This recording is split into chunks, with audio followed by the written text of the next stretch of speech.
Bonjour mes ingénieurs bio et bienvenue une fois de plus sur Africam Tech, votre chaîne n'est-ce pas de technologie, des technologies la meilleure d'ailleurs. Alors on se retrouve dans une nouvelle vidéo où je vais vous présenter quelque chose encore d'incroyable qui va en parallèle avec l'une des vidéos déjà faites sur la chaîne qui était sur la maison onduleur, qui était n'est-ce pas une installation de puissance. Je vous propose aujourd'hui encore de voir quelque chose d'extraordinaire, de colossal, de puissant que vous ne vous imaginez même pas. Il s'agit n'est-ce pas d'un groupe électrogène qui n'a rien à voir avec tout ce que vous connaissez des groupes électrogènes domestiques ou ménagers. Il s'agit d'un groupe électrogène industriel et nous aurons le temps n'est-ce pas de voir ses caractéristiques. Alors je vais vous mettre dans le suspense pour vous garder le meilleur pour la suite. Alors, n'hésite pas déjà à t'abonner, à activer la cloche de notification pour ne rater aucune de mes vidéos. Partage la vidéo et surtout, je vous attends en commentaire.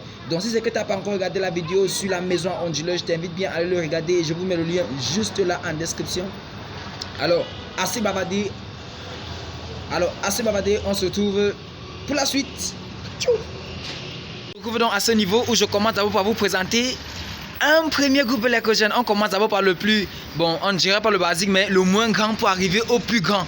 Donc ici, en fait, c'est le tout premier groupe électrogène qu'on en avait. Bon, vous voyez, là, on l'a couvert. Bon, je vais vous montrer un peu, c'est quelques détails importants, quoi. Là, c'était le tout premier groupe électrogène qu'on en avait. Il est de 300 kVA. Donc, c'est vraiment colossal. Mais sauf que, entre-temps, les besoins de la maison, avec les besoins électriques, bien sûr, ça va augmenter. Et puis, ce groupe ne supportait plus du tout la charge. Et puis donc, il était donc question pour nous de nous en procurer un nouveau.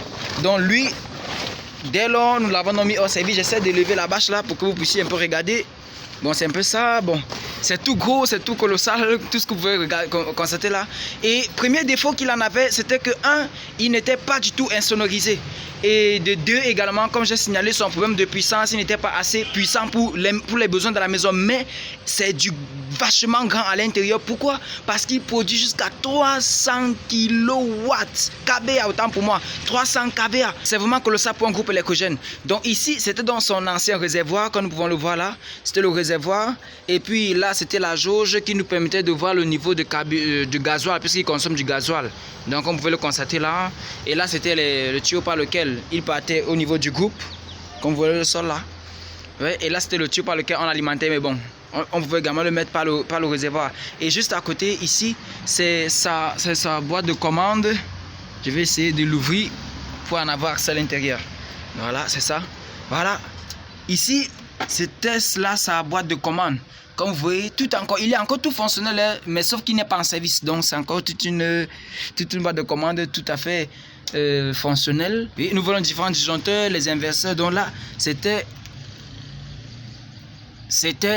l'ancien panneau de contrôle. Donc, vous pouvez le constater là, c'est vraiment fabuleux. Donc, ceci, c'était pour ce groupe de 300 kVA. Ok, maintenant, nous allons passer donc maintenant aux choses plus importantes. Là, c'était d'abord l'introduction. Ok, là c'était juste une petite intro que j'ai fait pour vous montrer le petit, bon pas du moins le premier groupe électrogène qu'on avait. Maintenant, avant de vous montrer le deuxième, alors j'aimerais d'abord commencer par la source de départ, c'est-à-dire l'arrivée même de l'énergie électrique dans la structure, le poste de transformation où on abaisse parce qu'on reçoit de la moyenne tension, de 1500 kVA. On les abaisse avec un transformateur et on va également le passer dans un compteur et ensuite aller dans le bloc inverseur, voir également le nouveau groupe électrogène. Donc nous allons tout de suite commencer par vous montrer d'abord le premier poste de transformation. Donc à ce niveau-ci, nous recevons la haute tension qui vient, bon du moins la moyenne tension qui est de 15 000 kVA. À ce niveau-ci, il est abaissé. Bon là, l'accès n'est pas du tout autorisé. Donc c'est vraiment bloqué là et on n'entre pas du tout à l'intérieur là comme ça parce que c'est quand même 15 000 kVA. Donc c'est colossal et c'est là-bas qu'on l'abaisse et c'est pas du tout autorisé comme c'est écrit là, poste de transformation, défense de pénétrer, danger de mort. Donc on ne peut pas entrer à l'intérieur, mais à l'intérieur nous avons un colossal transformateur. Donc nous allons passer au poste de transformation numéro 2. Il est juste à ce niveau-ci. Ouais. Si vous permettez, voilà. Ouais. À ce niveau-ci, bon, c'est également toujours pareillement, mais à ce niveau, ici, la tension est déjà abaissée. Donc, elle est abaissée à tension simple 220, ou du moins 230, 248, et tension composée 380. Donc, elles arrivent là par le haut pour entrer dans le compteur. Donc là, c'est le compteur principal et ça ressort, voilà le disjoncteur de tête. Donc, lorsque l'énergie, je veux dire, la société qui produit l'énergie électrique et qui distribue, bah, si tout leur arrivé après la transformation, ça entre là et puis ça ressort ici. Là en bas, nous avons 3 phases plus terre, plus le neutre, pardon. Donc nous avons 3P plus N.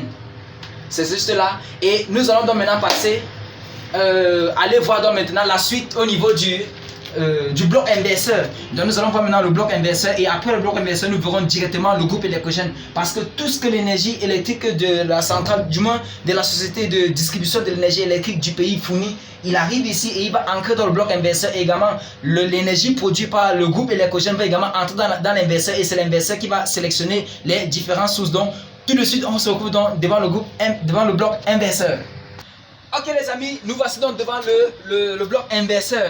Vous me direz c'est un coffret simplement, mais vous aurez peur de ce qu'il y a à l'intérieur.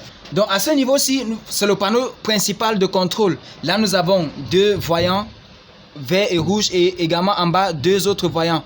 Et nous avons là juste une petite manette là qui est très simple d'utilisation. Ce que nous devons retenir, c'est que le nouveau groupe que nous avons acquis est vraiment intelligent. Donc il n'y a pas tellement d'action à vouloir, sinon pas du tout. Vous voyez toute l'énergie électrique reçue par la société de distribution de l'énergie du pays et même également ce qui est produit par le groupe électrogène.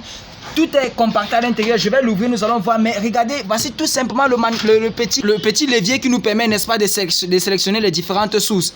Donc à ce niveau-ci, lorsqu'il est là à 2, en position 2, comme nous voyons là, nous voyons qu'il est basculé. Le trait là, c'est en position 2. L'entreprise nationale qui est chargée de la distribution de l'énergie électrique, c'est elle ici. Donc lorsque nous sommes au niveau 2, alors c'est elle qui est prioritaire.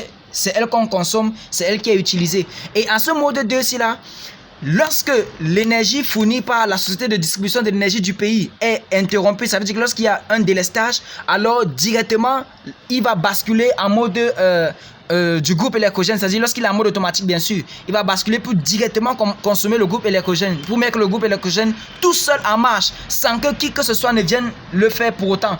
Et si c'est que nous basculons là à 1, alors ici nous serons en train de supprimer, n'est-ce pas, l'énergie fournie par la société de distribution de l'énergie du pays et on serait tout simplement en train d'utiliser l'énergie fournie par le groupe électrogène. Bon, dans mon pays, la société qui fournit l'énergie c'est Eneo, donc on pourra appeler ça l'énergie Eneo et l'énergie du groupe électrogène pour faire mieux. Donc lorsque nous sommes à 2, c'est l'énergie Eneo qui est favorisable. Ça veut dire lorsque Eneo est là, le groupe est éteint, on utilise Eneo. Mais si c'est que Eneo, l'énergie fournie par Eneo est interrompue, il y a délestage, alors directement le groupe électrogène va se démarrer. Mais si c'est que nous basculons à 1, alors directement ce serait le groupe électrogène tout seul qui se mettra en fonction. Et si c'est que nous mettons le truc à position 2, alors nous aurons interrompu tout. On n'aura ni Eneo, ni l'énergie fournie par Eneo, ni l'énergie fournie par le groupe électrogène. Alors là, et là c'est les différents voyants qui indiquent les différents sources de fonctionnement. Alors je vais donc ouvrir, c'est très dangereux déjà, mais avec toutes les précautions, je vais ouvrir et j'aimerais vraiment vous montrer ce qui se cache à l'intérieur. Donc, et voilà. Lorsque nous le soulevons, voilà comment est-ce qu'il se présente à l'intérieur. Nous avons des disjoncteurs, nous avons des contacteurs également à l'intérieur de la minuterie, à l'intérieur également. Et nous avons quoi? Nous avons des inverseurs, le bloc inverseur. En fait, comment est-ce qu'un bloc inverseur fonctionne? Je vais vous l'expliquer aussi simplement que ça. Lorsque vous regardez... C'est un peu pour finir les trois. Lorsque vous regardez à ce niveau, nous avons 3 arrivées de fils qui sont là. Et lorsque vous regardez, il y a un tout premier qui est l'arrivée de l'énergie fournie par la société de distribution de l'énergie du pays, qui est la société Eneo. Donc, on va dire, le premier là, c'est ce qui est fourni par Eneo. Ça, c'est l'énergie de Eneo. Ce que nous avons vu tout à l'heure, après avoir abaissé par un transformateur, passé par un compteur, alors c'est lui donc qui arrive ici dans le bloc inverseur par ce fil que nous voyons dans cet endroit-ci. Et le deuxième ici, c'est... Il y a un autre qui est celui qui arrive par le groupe électrogène. C'est-à-dire que l'énergie produite par le groupe électrogène arrive également par un second tuyau que voici. Et enfin maintenant, l'énergie qui va donc aller au niveau du bâtiment pour alimenter toute la structure, c'est elle qui se trouve à ce niveau-ci là. Alors les deux sources d'énergie arrivent, c'est que l'énergie fournie par Eneo, c'est-à-dire la société de distribution d'énergie du pays arrive, il est là, et l'énergie produite par le groupe électrogène, il est également là. Et en haut, nous avons les sorties qui vont dans le bâtiment. Comment est-ce qu'un inverseur fonctionne? L'inverseur, il fonctionne avec ce qu'on va appeler une sorte de minuterie en fait, qui est tout simplement programmée en haut lorsque nous le voyons, et nous pouvons le programmer. Ça veut dire, lorsque l'énergie Eneo, en mode automatique bien sûr, lorsque l'énergie Eneo est disponible, alors c'est cela qui va à la maison, qui va dans la structure, je vais dire. Et lorsqu'il y a délestage, automatiquement, l'inverseur tout seul va détecter l'absence du courant Eneo et il va basculer sur le groupe électrogène, démarrant ainsi automatiquement le groupe électrogène pour permettre à l'énergie produite par le groupe électrogène de directement aller dans la structure. Et ceci se fait donc, comme je disais tout à l'heure, avec une minuterie qu'on va appeler le temps de réponse. Ça veut dire le temps mis entre le délestage et du moins entre le relais, c'est-à-dire le passer du système Eneo, de l'énergie fournie par Eneo à l'énergie produite par le groupe électrogène. Donc c'est lui qui est défini, n'est-ce pas, par cette minuterie, et on appelle ça dans le jargon technique le temps de réponse. Donc aussi simplement que ça, voilà ce qu'on pouvait retenir sur un inverseur. Donc c'est vraiment colossal, et nous allons donc maintenant nous retrouver donc sur le groupe électrogène proprement dit.